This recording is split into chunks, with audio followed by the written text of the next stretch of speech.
오늘 본문의 말씀을 가지고 하나님은 어떤 분이신가 라는 제목으로 은혜 받으시기를 원합니다. 한번 따라하겠습니다. 하나님은 어떤 분이신가. 우리들이 평생 신앙생활을 잘하고 열심히 한다 할지라도 하나님이 어떤 분이신가 하는 것을 다 알 수는 없다라고 하는 겁니다. 그래서 오늘 본문에 나타나는 말씀들은 우리들이 믿는 하나님이 어떤 분이신가, 하나님은 이러이러한 하나님이다, 이런 하나님이다, 이렇게 소개해 주시고 말씀해 주시는 것이 우리에게는 너무나 귀하고 복되다고 하는 것입니다. 이 귀한 사실을 통해서 하나님에 대하여 더 잘 알게 되시고 하나님이 어떤 분인가를 제대로 알아서 지식으로만 알지 말고 믿음으로 순종할 때 제대로 알게 되어지는 줄로 믿습니다.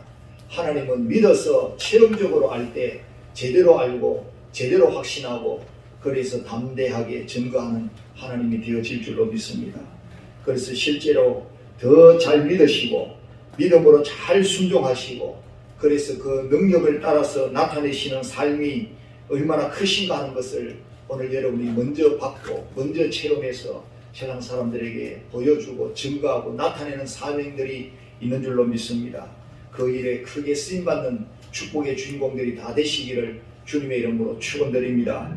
오늘 본문에 바울은 인내와 위로의 하나님이시다, 소망의 하나님이시다, 이렇게 구체적으로 밝혀주시고 있습니다. 오늘 하나님께서 자기를 열어서 종들을 통해서 자기가 어떠한 하나님이신가 하는 것을 나타내 보여주실 때 우리는 제대로 알고 제대로 믿고 제대로 섬기게 되고 영광을 돌릴 수 있는 축복의 삶이 되어질 줄로 믿습니다. 로마서의 주제대로 우리들에게 주시는 믿음을 따라서 믿음의 선물을 따라서 하나님을 믿을 때 구원을 받게 될 뿐만 아니라 그 일생의 믿음 생활에서 인내와 위로가 필요하기 때문에 그 인내와 위로를 받고 그 인내와 위로를 가지고서 그래서 끝까지 소망 잃지 아니하고 믿음 생활 잘 감당해서 영광을 돌리는 축복의 삶으로 구원받은 그 삶에 대하여서 보답해라 하는 것이 오늘 말씀의 내용이라고 할 수 있습니다. 첫 번째로는 먼저 인내 하나님에 대하여 살펴보기를 원합니다. 다 같이 하나님은 인내의 하나님이시라. 올 한 해 연초를 맞이한 지가 엊그제 같은데 벌써 2월 중순을 맞이하고 있습니다. 많은 각오와 결단들을 했지만 또 이렇게 시간이 빨리 지나가는 것을 느끼는 가운데 있습니다. 아무리 우리가 계획을 세우고 노력을 한다 할지라도 우리의 생각대로 잘 안 될 때가 많습니다. 일할 때 우리에게 인내가 필요하다고 하는 겁니다. 하나님의 인내와 위로의 도우심이 절대적으로 필요한 우리 인생들의 삶 속에서 그래야 인내 가운데 인내를 통해서 열매를 맺게 되어지는 일에 실패하지 아니할 줄로 믿습니다. 오늘 본문 5절에 보니까 인내와 위로의 하나님이 너희로 그리스도 예수를 본받아 서로 뜻이 같게 하사라고 말씀해 주시고 있습니다.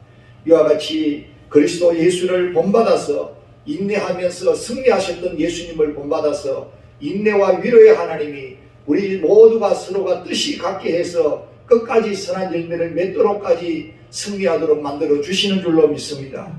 빌립보서 2장 12절 말씀에 그러므로 나의 사랑하는 자들아 너희가 나 있을 때뿐 아니라 더욱 지금 나 없을 때에도 항상 복종하여 두렵고 떨림으로 너희 구원을 이루라고 말씀해 주시고 있습니다. 우리에게 주신 구원은 확실히 보장되어 있지만 구원이 완성되어지는 그날까지 이 땅에 사는 날 동안에 오늘 우리들은 끝까지 두렵고 떨림으로 인내하면서 이루어 가야 될 저희들인 줄로 믿습니다. 이 말씀을 통해서 우리의 신앙생활에 인내가 반드시 필요하다고 하는 겁니다. 인내를 통해서 하나님의 뜻을 다 이루어 드릴 수가 있다고 하는 겁니다. 끝까지 인내로서 신앙의 길을 경주하시고 달려갈 길을 끝까지 달리셔서 최후 승리하시기를 주님의 이름으로 축원드립니다. 바울은 로마서 5장 3절과 4절에 다만 이뿐 아니라 우리가 환난 중에도 즐거워하나니 이는 환난은 인내는 연단은 소망을 이루는 줄 알미로다 라고 증거해 주시고 있습니다. 환난을 당할 때 우리 성도들은 인내로서 맞이하게 되어지고 인내로서 견디어 승리하게 되어질 줄로 믿습니다. 그 인내를 통하여 연단을 받게 되어지고 결국에는 소망의 열매를 거두게 된다는 겁니다.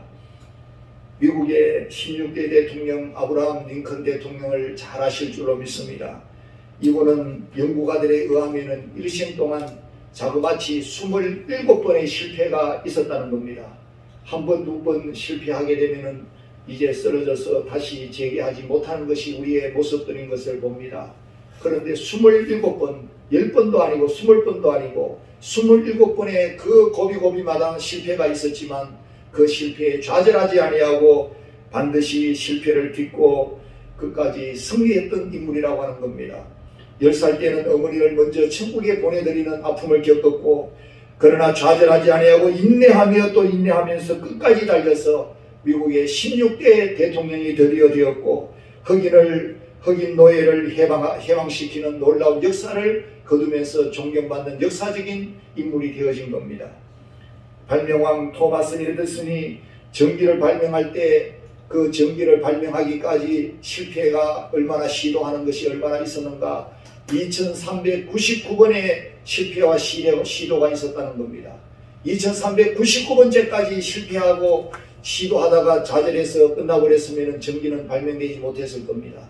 그러나 마지막까지 좌절하지 아니하고 2400번에서 드디어 전기가 발명되어지는 순간을 맞이하게 되어진 겁니다. 할렐루야. 오늘 우리의 신앙생활에 반드시 인내가 필요하고 우리의 삶에 반드시 인내가 필요하고, 그 인내는 사람이 주는, 우리가 스스로 견딜 수 있는 힘이 아니라 하나님이 은혜 가운데 주시는 인내로서 우리가 끝까지 견디게 되어지고 끝까지 나아가게 되어질 때 승리를 통하여 영광을 돌리게 될 줄로 믿습니다. 갈라디아 6장 9절에 우리가 선을 행하되 낙심하지 말지니 포기하지 아니하면 때가 이름에 거두리라고 말씀해 주셨습니다. 끝까지 낙심하지 아니하고 때가 끝까지 이럴 때까지 끝까지 선을 행하여서 반드시 열매를 거둘 수 있기를 주님의 이름으로 축원드립니다. 미국의 프로농구 스티븐 커리라고 하는 유명한 선수가 있었는데, 미국 NBA 농구 선수 출신의 아버지의 그 아들답게, 그 후예답게 어릴 때부터 농구 천재라는 얘기를 들었다고 합니다. 그런데 고등학생이 되면서 상황이 달라져 버렸습니다. 다른 농구 선수들과는 달리 키가 많이 자라지를 아니해서 180까지밖에 안 자랐단 겁니다. 우리나라 사람 같으면 청년들이 이제 이 정도 크면은 크다라고 얘기할 수 있는데 180 정도가 돼가지고는 농구 선수로는 성공하지 못할 키인 겁니다. 다른 선수들은 190까지 자랐던 겁니다. 그래서 늘 몸싸움에서 지게 되어지고, 또 이제 슛을 날렸다가 다른 선수가 키가 커서 그 공을 받아내버리고 블로킹이 이제 블로킹으로 실패가 되어지고, 게다가 지원한 명문대학, 농구 명문대학에는 다 떨어지는 그런 잔을 마시게 되어지고, 그래서 농구 천재라고 불렸던 사람이 이제 농구의 가장 낙오자가 되어버린 겁니다. 그래서 농구 학교로는 가장 하위권인 데이비슨 대학에 진학할 수밖에 없었는데 아무도 그를 주목하는 자가 없게 되어버렸습니다. 그러나 그는 포기하지 않았다는 겁니다. 그의 슛 자세로서는 성공할 수가 없으니까 더 높이 이렇게 던져 올려가지고 떨어지게 만들어서 슛이 되도록 연습하고 또 연습하고, 아침 누구보다 일찍이 나가서 연습하고 늦게까지 연습하고, 그런데 그가 그를 늘 붙잡아주는 말씀, 그가 붙잡은 말씀이 빌립보 4장 13절에 내게 능력 주시는 자 안에서 내가 모든 것을 할 수 있느니라. 할렐루야. 그 말씀을 가장 좋아하면서 신발에까지 그 말씀을 써놓고 그 말씀을 묵상하면서 그 말씀을 되새기면서 그 말씀으로 늘 자기를 이겨나갔다는 겁니다. 그래서 그의 부모님도 독실한 크리스찬이고 그 자신도 독실한 크리스찬이고 얼마나 연습을 많이 했던지 더 하늘 높이 던져 올려, 키가 적으니까 던져 올려서 다른 사람이 잡아채지 못하도록 만들어서 공이 그렇게 던져 올리는 공이 들어가기 시작했다는 겁니다.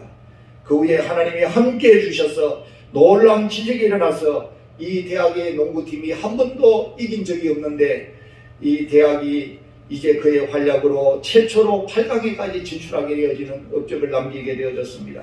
그는 전 미국을 걸쳐서 최고의 득점력을 나타내는 선수가 되어졌습니다. 나중에 또 키가 더 자라기도 했는 거예요. 188까지 또 자랐어. 그래서 졸업하고 난 뒤에 프로 대학 졸업을 하고 프로농구팀의 가장 유명한 골든 스테이트 워리어스라고 하는 농구팀에 입단을 하게 되어진 겁니다. 이 입단을 하게 되어진 이후로 또 하나님 앞에 기도하면서 3점 슛을 또 이렇게 얼마나 또 잘 넣었는지, 3점 슛은 거리가 상당히 먼 거리에서 이제 던져 넣는 그런 슛인데, 이것을 신기록을 달성할 만큼 260개를 던져 넣을 정도로 크게 활약해서 정규리그에서 이 팀이 1, 2를 차지하게 되어지고 MVP로 선정까지 되어졌다는 겁니다. 사랑하는 성도 여러분, 하나님은 우리에게 인내를 주셔서 끝까지 견디게 하시고 좌절하지 않게 하시고 포기하지 않게 하시고 반드시 승리하게 만드시고 살되게 만드셔서 우리를 통하여 영광 받으시기를 원하시는 줄로 믿습니다. 할렐루야. 두 번째, 하나님은 위로의 하나님이십니다. 다 같이 하나님은 나의 하나님은 위로의 하나님이십니다. 할렐루야. 위로의 하나님 만난 것을 감사할 수 있기를 주의 이름으로 축원합니다. 고린도후서 1장 6절에도 보니까 우리가 환난 당하는 것도 너희가 위로와 구원을 받게 하려는 것이라고, 우리가 위로를 받는 것도 너희가 위로를 받게 하려는 것이고, 이 위로가 너희 속에 역사하여 우리가 받는 것 같은 고난을 너희도 견디게 하느니라. 위로를 주시는 이유는 위로하게 하기 위한 것이고, 그 위로를 통하여 어떤 고난도 견디게 하도록 하기 위해서 우리에게 위로의 하나님이 위로해 주시는 줄로 믿으시기를 바랍니다. 이 위로를 통하여 어떤 고난도 다 이겨내시고 끝까지 견디시고 최후 승리하시기를 주의 이름으로 축원드립니다. 우리의 일생의 신앙 정주 생활 속에 얼마나 위로가 필요할 때가 많은지 모릅니다. 세상 위로는 위로가 되지 아니하는 그 상황 속에서 하나님의 위로가 있을 때 거뜬히 틀고 일어나며 새롭게 달려가게 될 줄로 믿습니다. 찬송가 96장의 가사를 보면은 예수님은 누구신가? 오는 자의 위로와 없는 자의 풍성이며 천한 자의 높음과 잡힌 자의 노임되고 우리의 기쁨 대신에 할렐루야. 이 하나님을 만나시면 이 하나님으로 인하여 반드시 승리하게 될 줄로 믿습니다. 반드시 영광을 돌리게 될 줄로 믿습니다. 위로의 하나님을 제대로 증거해서 많은 사람들을 위로하여 주 하나님을 믿도록, 예수를 믿도록 만들게 될 줄로 믿습니다. 바울은 다메섹 도상에서 주님을 만나고 사도가 되어진 이후에 오직 저 높은 곳을 향하여 날마다 달려갔던 신앙이 되어졌습니다. 한 번은 복음을 전하다가 신라와 함께 아무 죄도 없고 복음 전한 죄 때문에 감옥에 갇히게 되어졌는데, 그냥 갇히는 것이 아니고 많이 친 후에, 이제 옷을 벗긴 후에 많이 친 후에 온몸에 상처투성이가 되어진 채로 착고와 쇠고랑에 채워서 옥에 가두어 넣는 그런 고통을 당하게 되어진 겁니다. 그 야밤중에 그 쓰라린 고통 속에서도 그렇게 매여있고 묶여있는 가운데서도 낙심하지 아니하고 위로의 하나님을 만났기 때문에 그는 기도와 찬송으로 하나님께 영광을 돌리는 귀한 감옥이 되어진 줄로 믿으시기를 바랍니다. 이제 감사가 우리의 뇌를 바꾼다는 이제 TV 프로를 보게 되어졌는데, 얼마나 우리나라에 이제 여러 군 부대나 또 모든 이제 시설이나 공장이나 이런 모든 기관들마다 감사운동이 일어나는지 과학적으로도 의학적으로도 증명이 되어졌어요. 감사가 우리의 뇌를 바꾼다는 거예요.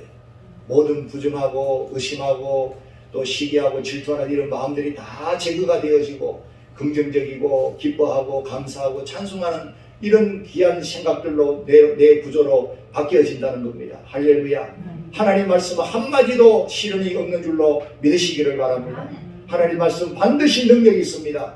반드시 우리의 삶을 바꾸게 될 줄로 믿습니다. 내가 바뀌어지면 삶이 바뀌어지고 여러분의 인생이 바뀌어지고 자녀와 자손이 바뀌어지게 되고 나라와 민족이 바뀌어지게 될 줄로 믿으시기를 바랍니다. 감사와 찬송을 할 때 옥트가 움직이게 되고 쇠고랑과 이 착고가 다 떨어져 나가게 되어지고 자유할 수 있는 놀라운 역사가 일어난 줄로 믿습니다. 오늘 여러분을 묶고 있는 악한 마귀가 예수의 이름으로 물리칠 때 감사와 찬송과 기도와 아멘으로 나아가게 되어질 때 오늘 악한 마귀는 떨어져 나가고 오늘 여러분 앞에 신앙의 자유, 말씀의 자유, 축복의 자유가 열리게 될 줄로 믿으시기를 바랍니다. 세 번째로 우리 하나님은 소망의 하나님이십니다. 다 같이 나의 하나님은 소망의 하나님이십니다. 할렐루야. 본문 13절에 보니까 소망의 하나님이 모든 기쁨과 평강을 믿음 안에서 너희에게 충만하게 하사 기쁨과 평강, 모든 기쁨과 평강을 너희 안에 충만하게 해주시는 하나님이 소망의 하나님이시라는 겁니다. 이 소망의 하나님 모시고 있을 때 모든 일에 언제나 기쁨과 평강이 넘치게 될 줄로 믿으시기를 바랍니다. 뿐만 아니라 성령의 능력으로, 세상의 능력이 아니고 세상이 주는 소망이 아니고 성령이 주시는 능력 가운데서 하나님이 주시는 소망의 하나님께서 그 소망으로 넘치게 해주셔서 어떤 상황에서도 끝까지 달려가며 기쁨으로 승리하도록 인도하실 줄로 믿습니다. 세상살이 가운데, 절망이 가득한 세상살이 가운데 소망이 필요한 것을 절대적으로 아시는 하나님께서 성령의 능력으로까지 우리에게 소망이 넘치도록 채워주시기를 원하시는 줄로 믿습니다. 올 한 해 동안에도 이 소망이 하나님이 성령의 능력으로 소망이 넘치게 되어지기를 주님의 이름으로 축원드립니다. 우리 하나님을 믿을 때, 예수님을 믿을 때 구원의 소망이 열리게 됩니다. 또 내 영혼이 자전같이 범사가 잘 되고 강건해지는 소망이 열리게 될 줄로 믿습니다.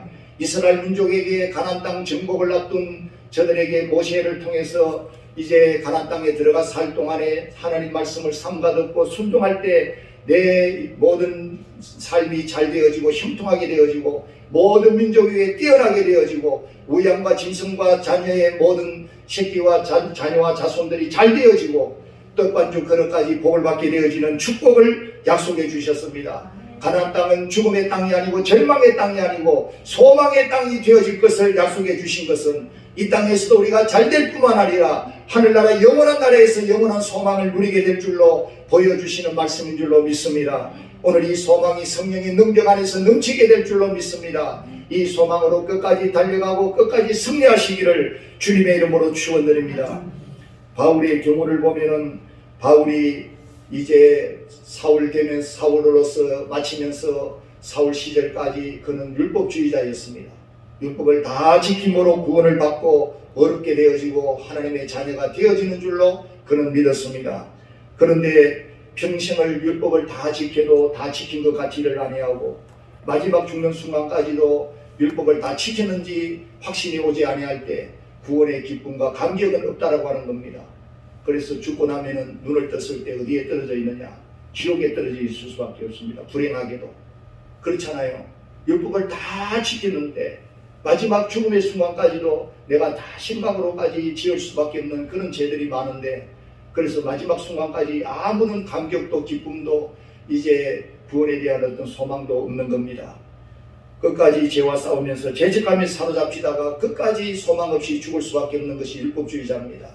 그런데 오늘 우리에게는 복음의 은혜로서 성령의 은혜로서 확신을 주시고 구원에 대한 확신을 주시고 소망을 가지게 하시고 영원한 나라를 바라볼 수 있는 그 믿음을 가지고서 끝까지 달려가며 끝까지 승리하도록 만들어주시는 줄로 믿습니다. 하나님만이 소망 자체인 줄로 믿습니다. 복음이 소망인 줄로 믿습니다. 하나님 말씀이 우리에게 소망이 될 줄로 믿습니다. 오늘 이 땅에서 이루어 주실 말씀은 이루어 주시고 하늘나라에서 영원토록 누리게 하실 말씀은 누리는 귀한 말씀이 되어질 줄로 믿습니다. 오늘 본문 15장 4절에서 6절 5절 앞뒤를 보면은 무엇이든지 전에 기록된 바는 우리의 교훈을 위하여 기록된 것이니 우리로 하여금 인내로 또는 성경의 위로로 소망을 가지게 함이니라. 할렐루야. 교훈을 위해서 기록해 주셨는데 우리로 하여금 인내를 가지도록 성경의 위로로 소망을 가지도록 교훈해 주시고 만들어 주셨다는 겁니다. 이제 인내와 위로의 하나님이 너희로 그리스도 예수를 본받아 서로 뜻이 같게 하시고 한 마음과 한 입으로 하나님 곧 우리 주 예수 그리스도의 아버지께 영광을 돌리게 하느니라. 할렐루야. 소망의 하나님께서 위로와 인내와 위로의 하나님께서 소망의 하나님께서 하나님 아버지께 영광을 돌리도록 역사해 주시는 줄로 믿습니다. 할렐루야. 성경이 우리에게 주시는 교훈의 목적 중에 하나가 인내로 위로로 소망을 가지게 하는 것을 밝히고 있듯이 오늘 우리는 예수님을 본받아 예수님을 믿고 주님을 따르는 자들이라고 하면은 언제나 한마음 한뜻으로 하나님의 위로와 소망과 인내를 통해서 영광을 돌리시게 되기를 주님의 이름으로 축원드립니다. 오늘 우리에게는 이제 많은 축복을, 물질적인 축복, 세상적인 축복을 받아서 영광을 돌리는 것도 중요하지만 그보다 차원 높은 이제 영광 돌리는 삶이 인내와 위로와 소망의 하나님을 통해서 위로도 받고 인내도 가지게 되어지고 소망을 가지게 되어서 영광을 돌리는 것이 한참 높은 영광의 수준인 줄로 믿으시기를 바랍니다. 찬송가 432장에 큰 물결이 설리는 어둠 바다, 저 등대의 불빛도 희미한데 이 풍랑에 배저 항해하는 이 작은 배사공은 주님이라. 나 두려움 없네, 두려움 없도다. 주 예수님들 깨어 계시도다. 이 흉흉한 바다를 다 지나면 저 소망의 나라에 이르리라. 할렐루야. 주님이 우리의 배에 배사공으로 수고하고 계시는 줄로 믿습니다. 이 흉흉한 바다를 다 지나가면 이제 저 소망의 나라에 이르게 만들어 주실 줄로 믿습니다. 그러므로 우리는 이 흉흉한 바다를 지날 동안에도 두려움 없이 가야 될 줄로 믿습니다. 주님 의지하고 가야 될 줄로 믿습니다. 위로 받으시며 소망을 가지고 가야 될 줄로 믿습니다. 베드로의 경우를 보면은 베드로전서 1장 3절과 4절에 가정 핍박과 온갖 시련과 고통을 당하면서 흩어진 나그네들에게 베드로전서 3장 1장 3절과 4절에 우리 주 예수 그리스도의 아버지 하나님을 찬송하리로다. 그의 많으신 긍휼대로 예수 그리스도를 죽은 자 가운데서 부활하게 하심으로 말미암아 우리를 거듭나게 하사 산 소망이 있게 하셨다고 말씀해 주셨습니다. 할렐루야. 많으신 긍휼대로 예수님이 부활하게 되심으로 말미암아 우리를 거듭나게 하셔서 산 소망이 있도록 하시고 어떠한 환난과 핍박 가운데도 승리하도록 만들어 주신 줄로 믿으시기를 바랍니다. 그래서 반드시 승리하게 될 줄로 믿습니다. 이 소망을, 산 소망을 가지게 될 때 어떠한 상황에서도 절망하지 아니할 줄로 믿습니다. 썩지 않고 더럽지 않고 쇠하지 아니하는 유업 기업을 있게 하시나니 하늘에 간직하신 것이라고 말씀해 주시고 있습니다. 이 소망을 가지게 되면 세상을 이기게 될 줄로 믿습니다. 이 고난 많은 고해 같은 세상 가운데서 이 바다를 다 지나가기까지 오늘 우리는 끝까지 낙심하지 아니하고 절망하지 아니하고 죽지 아니하고 영원한 소망을 이루게 될 줄로 믿습니다. 요한은 이 하늘나라에 대하여서 이렇게 증거하고 있습니다. 계시록 21장 1절과 2절에 또 내가 새하늘과 새 땅을 보니 처음 하늘과 처음 땅이 없어졌고 바다도 다시 있지 않더라. 또 내가 봄에 거룩한 성 새 예루살렘이 하나님께로부터 하늘에서 내려오니 그 준비한 것이 신부가 남편을 위하여 단장한 것 같더라. 4절에 보니까 이 하나님 나라에 대하여서 모든 눈물을 그 눈에서 닦아주시니 다시는 사망이 없고 애통하는 것이나 고가는 것이나 아픈 것이 다시 있지 아니하리니 처음 것들이 다 지나갔음이러라. 할렐루야. 12절 말씀 22장 12절에는 보라 내가 속히 오리니 내게 줄 상이 내게 있어 내가 줄 상이 내게 있어 각 사람에게 그가 행한 대로 갚아주리라고 말씀해 주시고 있습니다. 그렇게 준비된 그 하늘나라를 오늘 우리 모든 성도들에게 갚아주시는 그 차원에서 허락해 주시는 하늘나라가 될 줄로 믿으시기를 바랍니다. 오늘 이거보다 더 큰 소망이 어디에 있겠습니까? 오늘 우리는 이 소망만 가지고도 반드시 최후 승리하게 될 줄로 믿습니다. 그래서 마지막 20절 말씀에는 이것들을 증언하신 이가 이르시되 내가 진실로 속히 오리라 하시거늘 아멘. 주 예수여 오시옵소서. 할렐루야. 다같이 따라합니다. 아멘. 아멘. 주 예수여 오시옵소서. 할렐루야. 오늘 우리는 이런 하늘나라가 상급으로 소망으로 우리에게 주어져 있기 때문에 오늘 우리는 하늘나라를 사모하는 성도들로서 그 하늘나라가 다시 우리에게 임하는 것이 두려운 것이 아니고 우리는 그 하늘나라를 반겨 맞으며 그 하늘나라에 들어가는 것을 기뻐 환영하면서 오늘 우리는 영광 가운데 들어가게 될 줄로 믿으시기를 바랍니다. 우리 주님이 다시 오시는 것을 성경은 약속해 주시고 있습니다. 요한복음 14장 3절에 가서 너희를 위하여 거처를 예비하면 내가 다시 와서 너희를 내게로 영접하여 나 있는 곳에 너희도 있게 하리라 라고 말씀해 주셨습니다. 할렐루야. 오늘 우리는 버려진 고아와 같은 자들이 아닙니다. 반드시 주님이 이 땅에 다시 오시어서 우리를 예비된 그 하늘나라로 우리를 다시 데리러 오신다고 말씀해 주셨습니다. 오늘 이 말씀이 반드시 이루어질 줄로 믿습니다. 이 소망을 따라 끝까지 달려가시고 끝까지 승리하게 될 줄로 믿으시기를 바랍니다. 이와 같이 성경 66권의 마지막은 죄에 빠져 영원히 죽을 수밖에 없는 우리들에게 가장 큰 소망의 말씀으로 신랑 되신 예수님이 오셔서 그 좋은 하나님 나라로 우리를 데려가신다고 하는 것입니다. 이 소망의 하나님으로 늘 승리하시기를 주님의 이름으로 축원드립니다. 말씀을 정리합니다. 우리가 믿는 하나님은 어떤 하나님이신가? 인내의 하나님이라고 말씀합니다. 위로의 하나님이요 소망의 하나님이라고 증거해 주시고 있습니다. 이 하나님으로 그때니 이 험한 세상 최후 승리하시고 영광스러운 소망의 하늘나라에 영원히 들어가셔서 영원 복락을 누리시는 그날을 위하여서 끝까지 달려가시고 최후 승리하시기를 주님의 이름으로 축원드립니다. 다 같이 기도하겠습니다.